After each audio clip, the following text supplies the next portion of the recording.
Hello students and welcome back to our channel that is commerce faculty. तो हमने 3 videos डाल चुका है, जो आप अगर देख चुके हैं तो अच्छी बात है, और अगर नहीं देखे हैं तो गो फॉर इट। तो आज हमारा चौथा वीडियो है। मैंने इससे पहले तीसरा वीडियो डाला था जिसमें मैंने ऑब्जेक्टिव्स के बारे में पढ़ाया था। ठीक है, तो आइए आज अगला टॉपिक स्टार्ट करते हैं। तो अगला टॉपिक है हम लोग का role of profit in business. Okay, तो चलिए शुरू करते हैं। Business is an economic activity. Business क्या है? एक इकोनॉमिक एक्टिविटी है, इसलिए इसका मेन ऑब्जेक्टिव क्या होता है? Earning profit. So earning profit is the main objective of every business. Okay, तो इसका पॉइंट्स हम लोग स्टार्ट करते हैं, टाइम वेस्ट ना करते हुए आगे बढ़ते हैं। सर्वाइवल। सर्वाइवल क्या होता है? कोई भी बिजनेस अगर मार्केट में ज़्यादा दिन तक के लिए सर्वाइव करना चाहता है तो उसे एक सही अमाउंट में, एक सही मात्रा में प्रॉफिट को कमाना होगा। प्रॉफिट बिजनेस का पैसा कमाने का एक जरिया होता है, ठीक है, जिससे हमारा दिनचर्या चलता है। प्रॉफिट का ज़रूरत बिजनेसमैन और उनके परिवार की ज़रूरतों को भी सेटिस्फाई करने के लिए ज़रूरी होता है। मतलब मार्केट में अगर आपको सर्वाइव करना है, मार्केट में अगर आपको सर्वाइवल अपने बिजनेस को बढ़ा के रखना है, अपने बिजनेस को रखना है मार्केट में ज़्यादा दिन तक, तो आपका मेन एम क्या होता है? अपने बिजनेस में आप क्या करें? प्रॉफिट का अर्निंग रीजनेबल अमाउंट में करें। ठीक है, तो दूसरा पॉइंट आता है expansion and growth. Expansion and growth क्या होता है? बिजनेस को आप कैसे बढ़ाएंगे, आप अपने बिजनेस का कैसे विस्तार करेंगे। ठीक है, तो आइए इस पॉइंट के बारे में पढ़ते हैं। कंपनी तभी अपना बिजनेस को आगे बढ़ा पाएगा जब कंपनी सही और संतुष्ट, मतलब एकदम परफेक्ट अमाउंट में प्रॉफिट को कमा पाए। जब कंपनी को ज़्यादा मात्रा में प्रॉफिट की कमाई हो, उसी समय प्रॉफिट का कुछ पार्ट क्या करना चाहिए? कंपनी को एक्सपेंशन के नाम पे उसे साइड पे रख लेना चाहिए। ठीक है, प्रॉफिट को बचा बचा कर रखना क्या करता है? इंटरनली, मतलब अंदर से ही एक फंड को जनरेट करता है। अगर यही फंड अगर हम बाहर के कोई बैंक से अगर हम लोग लेंगे तो वो हम लोग से इंटरेस्ट लेगा, और इंटरेस्ट लेगा तो हम लोग का क्या होगा? बोझ बढ़ेगा, मतलब लाइबिलिटी बढ़ेगा। लाइबिलिटी तो आप अकाउंट्स में पढ़ ही चुके हैं, लाइबिलिटी का मतलब तो आपको पता ही होगा, बोझ। ठीक है, तो हम लोग का क्या होता है? इंटरेस्ट से बोझ बढ़ जाता है। तो ये हम लोग अगर अपना प्रॉफिट को अलग अलग हर एक जब प्रॉफिट हो तो उसको पार्ट में रख ले, तो क्या करता है? वो हम लोग को इंटरनल फंड प्रोवाइड करता है। इंटरनल फंड को हम लोग क्या कहते हैं? रिटेन प्रॉफिट भी कहते हैं। अब रिटेन प्रॉफिट का मतलब क्या होता है? Undistributed profit. जो प्रॉफिट बांटा नहीं गया हो वो प्रॉफिट मेरा है। ठीक है, और ये पैसे से अगर आपको बाद में आगे चल के अपना बिजनेस को बढ़ाना है, डाइवर्सिफाई करना है, तो आप इस पैसे का आराम से यूज़ कर सकते हैं। ओके, तो आइए तीसरा पॉइंट में बढ़ते हैं, सिंबल ऑफ इफिशियंसी और इंडेक्स ऑफ परफॉर्मेंस। ठीक है, अब ये क्या होता है? इफ़िशियंसी कौन बताता है? बिजनेस का इफ़िशियंसी कैसे पता चलता है, बिजनेस का परफॉर्मेंस कैसे पता चलता है, इस बारे में। ठीक है, तो ये सारा बिजनेस का इफ़िशियंसी और परफॉर्मेंस सिर्फ प्रॉफिट से ही पता चलता है। कंपनी का बिजनेस अच्छा चल रहा है या बुरा, ये सिर्फ हम प्रॉफिट से पता लगा सकते हैं। प्रॉफिट से ही कंपनी का बिजनेस का परफॉर्मेंस के बारे में पता चलता है। ज़्यादा प्रॉफिट अगर बिजनेस कमा रहा है तो हम लोग को ज़्यादा प्रॉफिट मिलेगा। अगर प्रॉफिट वो कम कमा रहा है तो बिजनेस अच्छा से वर्क नहीं कर रहा है। अगर ज़्यादा अच्छा से प्रॉफिट कमा रहा है तो ज़्यादा अच्छा से वर्क कर रहा है। ठीक है, तो प्रॉफिट से हम लोग को क्या पता चलता है कि बिजनेस का क्षमता और मैनेजमेंट कैसा चल रहा है।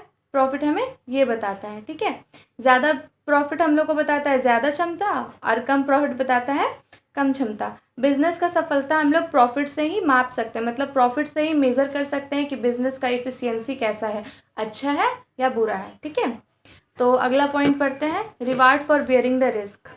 अब ये क्या होता है? प्रॉफिट को रिवार्ड और प्राइज माना जाता है। प्रॉफिट को क्या हम लोग रिवार्ड और प्राइज मान के चलते हैं, जो बिजनेस को दिया जाता है। प्रॉफिट किसको दिया जाता है? बिजनेसमैन को दिया जाता है, बिजनेस को दिया जाता है। बिजनेसमैन बिजनेस में पैसा इन्वेस्टमेंट तभी करेगा जब उसे प्रॉफिट मिलने का होप होगा। वो बिजनेस में क्यों पैसा इन्वेस्टमेंट करेगा अगर उसे कोई होप ही नहीं हो कि हाँ मुझे आगे चल के पैसा मिलेगा, वापस नहीं मिलेगा।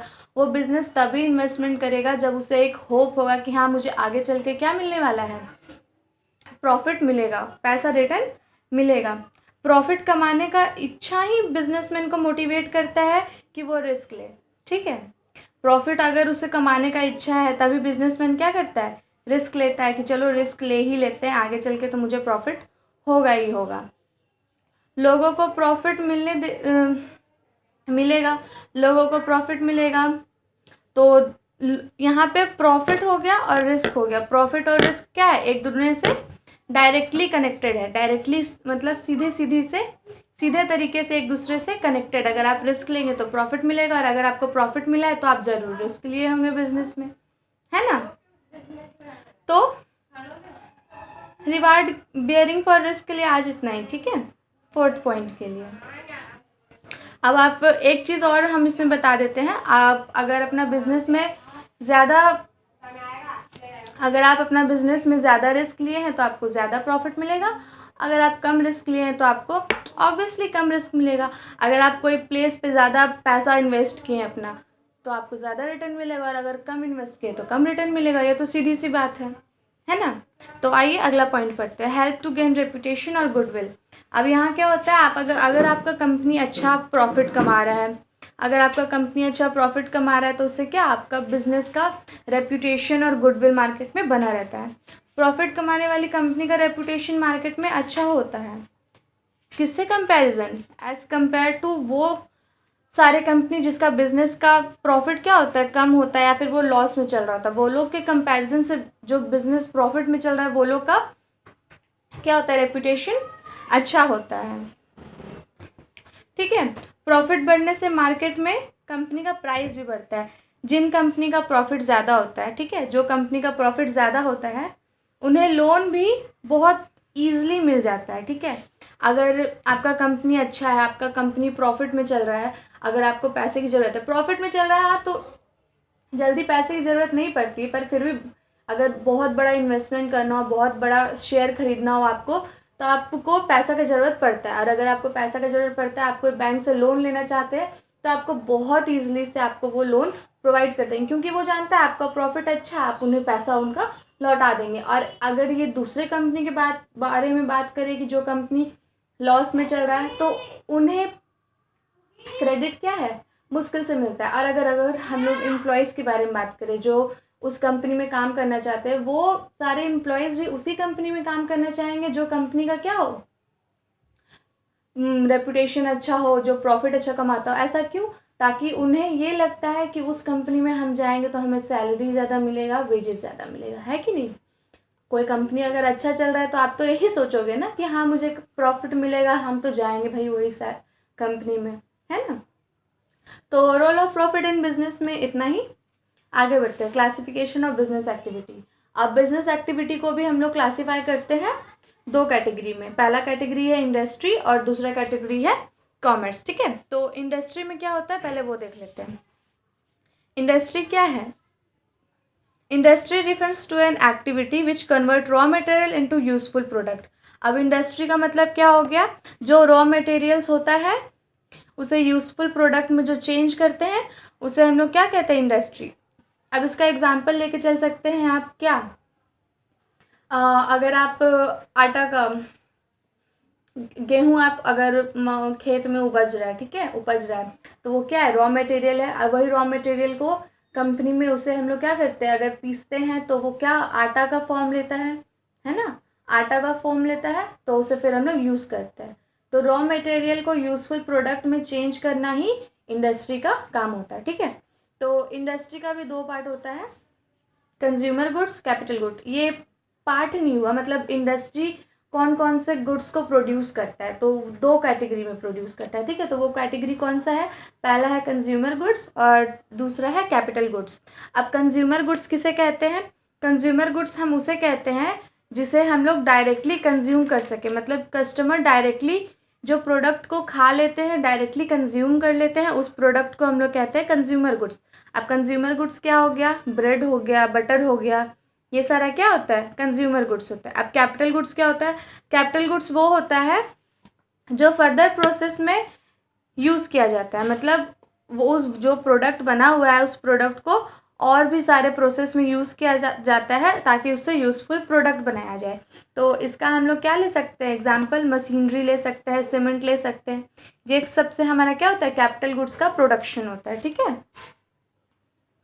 तो इतना हो गया। अब कैपिटल गुड्स और कंज्यूमर गुड्स के बारे में भी हम लोग अब आगे पढ़ लेते हैं, ठीक है। अब इंडस्ट्री का 3 पार्ट्स होता है।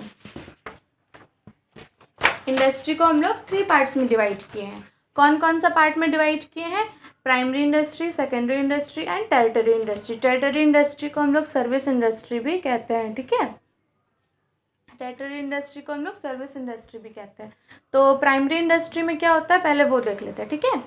तो it concerned with extraction of natural resources and reproduction of living species. Primary industry का क्या काम होता है, प्राइमरी इंडस्ट्री का क्या एक्टिविटी होता है? प्राइमरी इंडस्ट्री क्या करता है ना, जो नेचुरल रिसोर्सेज होता है, जो नेचुरल रिसोर्सेज होता है उसे क्या करता है, अर्थ से निकालता है, मतलब एक्सट्रैक्शन करता है। एक्सट्रैक्शन का मतलब होता है निकालना। क्या होता है? निकालना, मतलब नेचुरल रिसोर्सेज, अर्थ से नेचुरली रिसोर्सेज को बाहर करना, निकालना, उसे कहते हैं हम लोग। वो काम किस पे आता है? प्राइमरी इंडस्ट्री में आता है, ठीक है। तो प्राइमरी इंडस्ट्री का 2 टाइप्स होता है, एक्सट्रैक्टिव इंडस्ट्री और जेनेटिक इंडस्ट्री, ठीक है। तो एक्सट्रैक्टिव इंडस्ट्री में क्या क्या आता है, यहाँ हम एग्जाम्पल लिखे हैं, और जेनेटिक इंडस्ट्री का भी एग्जाम्पल लिखे। तो पहले हम लोग समझ लेते हैं एक्सट्रैक्टिव इंडस्ट्री में क्या होता है और जेनेटिक इंडस्ट्री में क्या होता है। तो एक्सट्रैक्टिव इंडस्ट्री क्या होता है? ये वो इंडस्ट्री होती है जिसमें हम लोग नेचुरली अर्थ से एक्सट्रैक्शन करते हैं, ठीक है। मिनरल्स फ्रॉम अर्थ, अर्थ से हम लोग मिनरल्स को निकालते हैं, ठीक है। मिनरल्स तो आपको पता है कौन कौन से मिनरल्स होते हैं, ठीक है। फिश फ्रॉम रिवर, अब पानी से मतलब रिवर से, नदी से हम लोग क्या करते हैं, फिश को एक्सट्रैक्ट करते हैं। फिश को क्या करते हैं? एक्सट्रैक्ट करते हैं, ठीक है। अब आता है हम लोग का, और एक्सट्रैक्टिव इंडस्ट्री में का जो प्रोडक्ट होता है उसे हम लोग डायरेक्टली यूज़ कर सकते हैं, ठीक है, या फिर डायरेक्टली यूज़ कर सकते हैं। और जेनेटिक इंडस्ट्री, तो जेनेटिक इंडस्ट्री में क्या होता है, ये इंडस्ट्री में एनिमल से रिलेटेड सारे काम होते हैं। क्या होता है? रियरिंग होता है, ब्रीडिंग होता है। तो यहाँ पे हम लोग क्या, डेयरी फार्म रखते हैं, पोल्ट्री फार्म रखते हैं, नर्सरी रखते हैं। सारा काम जो हम लोग का एनिमल से रिलेटेड होता है या फिर यही सब से, ठीक है। तो इसे कहते हैं हम लोग जेनेटिक इंडस्ट्री। अगला इंडस्ट्री है हम लोग का सेकेंडरी इंडस्ट्री। तो सेकेंडरी इंडस्ट्री का क्या काम होता है, क्या एक्टिविटी होता है, वो देख लेते हैं। It concerned with the use of product which are extracted and produce by primary industry. अब इसमें क्या होता है, जो भी प्रोडक्ट, जो भी हम लोग प्राइमरी इंडस्ट्री से जो भी प्रोडक्ट आया है वो सारे प्रोडक्ट को आगे कौन प्रोसेस करता है? Secondary industry. सेकेंडरी इंडस्ट्री का काम क्या होता है, प्राइमरी इंडस्ट्री का प्रोडक्ट को यूज़ करके उसे और भी यूज़फुल फॉर्म में उसे चेंज करना। जैसे मान के चलिए प्राइमरी इंडस्ट्री क्या करता है, एक्सट्रैक्शन करता है। तो एक्सट्रैक्शन में वो क्या किया है, माइनिंग ऑफ आयरन किया, आयरन का माइनिंग किया है ज़मीन के अंदर से, और ज़मीन के अंदर से आयरन निकाला, ठीक है। तो आयरन का अब आगे चल के क्या यूज़ होगा, तो सेकेंडरी इंडस्ट्री उसको क्या करती है, स्टील मैन्युफैक्चरिंग करती है, स्टील का मैन्युफैक्चर आयरन से करती है। तो एक्सट्रैक्शन कर दिया प्राइमरी इंडस्ट्री और उसका आगे प्रोडक्शन कर दिया सेकेंडरी इंडस्ट्री, ठीक है। और अब सेकेंडरी इंडस्ट्री का क्या होता है, 2 टाइप्स होता है। कौन कौन सा टाइप्स होता है देख लेते हैं। एक होता है मैन्युफैक्चरिंग इंडस्ट्री और दूसरा होता है कंस्ट्रक्टिव इंडस्ट्री। तो मैन्युफैक्चरिंग इंडस्ट्री में सारा मैन्युफैक्चर से रिलेटेड काम होता है और कंस्ट्रक्शन इंडस्ट्री में सारा कंस्ट्रक्शन से रिलेटेड काम होता है। तो मैन्युफैक्चरिंग और कंस्ट्रक्शन इंडस्ट्री से रिलेटेड आगे का वीडियो हम जल्दी डाल देंगे, ठीक है। तो अगर आज का वीडियो आपको अच्छा लगे तो लाइक करें, और अगर आपको डेली मेरा वीडियोस चाहिए, आपको अगर मेरा वीडियोस अच्छा लग रहा है तो सब्सक्राइब करें और कमेंट करें, ठीक है। Thank you.